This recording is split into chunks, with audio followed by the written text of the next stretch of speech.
Preparations underway for the 2015 football season here at Williams Stadium alongside Senior Associate AD for Internal Operations, Mickey Guridy. I'm Alan York, and as we look here, Mickey, this week, the field replacement underway. Tell us what's going on right now. Well, they're just getting started right now. As you can see behind us, they've got some rolls already going into place. We've got a lot going on. It should be done by the first part of July. They're redoing the whole field with drainage, and they're putting a new turf on. It'll be heavier than the old turf. The drainage will be fixed. As you know, a few years ago, we had a big rainstorm. Rain stayed on the turf, so we had a lot of issues with that. That's being addressed right away, so that's fixed, and it'll help our turf last longer. They are going to go all the way to the FOC, Alan, with turf going all the way to the sidewalks. We can just have more of a functional space with that instead of having to cut the grass around and not make it such a maintenance issue. And we're also going to put flower beds down in the end zone and the south end zone. We normally put some trees and plants down there, but they're actually going to establish that as an actual flower bed, so it'll make it look better for us on game day. Mickey, you mentioned a couple of times about the drainage. When fans come here, that's probably the last thing they think about when they watch a game here, but why is that important to start with the drainage and redo that? Why is that important to this project? It just helps the turf last longer. It's a big part of why we have a turf field, because you don't want to be playing in standing water on the field. Obviously, that's a big issue. We've had that in the past, and it's been a big hassle just trying to get through practices and a couple of games actually with having that kind of issue. So this will help everything drain nice and clean, and it'll just fix that problem. It's been band-aided a couple times.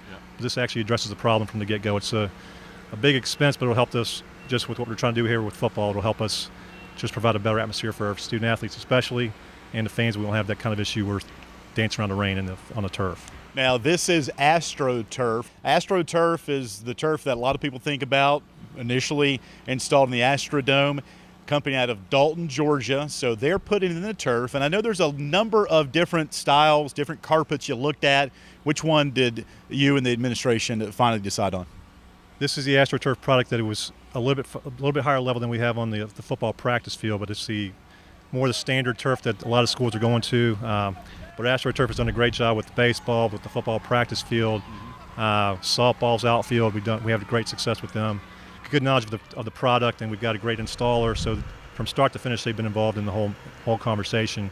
But they understand our need to have the right turf in here, and they understood our problems. So we're excited to have them with another big project here at Liberty. They've also done some intramural fields and different other projects on campus. They work with SCG, our contractor who's installing the turf, has been with us for a long time too. So there's a lot of excitement for the football program, just having a new look this coming fall. There's going to be a lot more graphics on the field.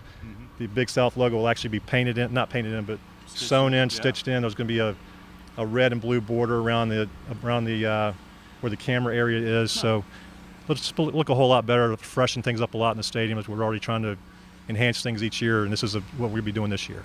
So finally, as we wrap this up, Mickey, you mentioned July, the estimated completion date. What will be your role in the next month and a half as we watch this project? Yeah, so we're excited to have it done in July. We host the VHSCA All-Star Games the first part of July, so we're planning on having it done by then. And this will give these guys more of a better experience too for years to come as we host different high school events too. But my role will just be working with Alan Askew from Planning Construction, just making sure we're on schedule, and with Paul Riptigliano and the different people who will be using the field, just making sure we're on task, and if there's a hiccup here or there, we're addressing it as we go. And just constant communication about, okay, this is a problem or maybe an issue we have to deal with. Early on, this is obviously just starting, so hopefully we'll go through with a clean project, but you never know what might happen. In my role, you just got to help put out fires sometimes, and I'm excited to be a part of another football project we have here. Yeah, we're excited as well. Mickey, always appreciate the time, and have a great summer. Thanks, Al. You too. That's Senior Associate AD for Internal Operations, Mickey Guridy. Don't forget, for the latest news on the new turf replacement here at Williams Stadium, stay logged on to libertyflames.com.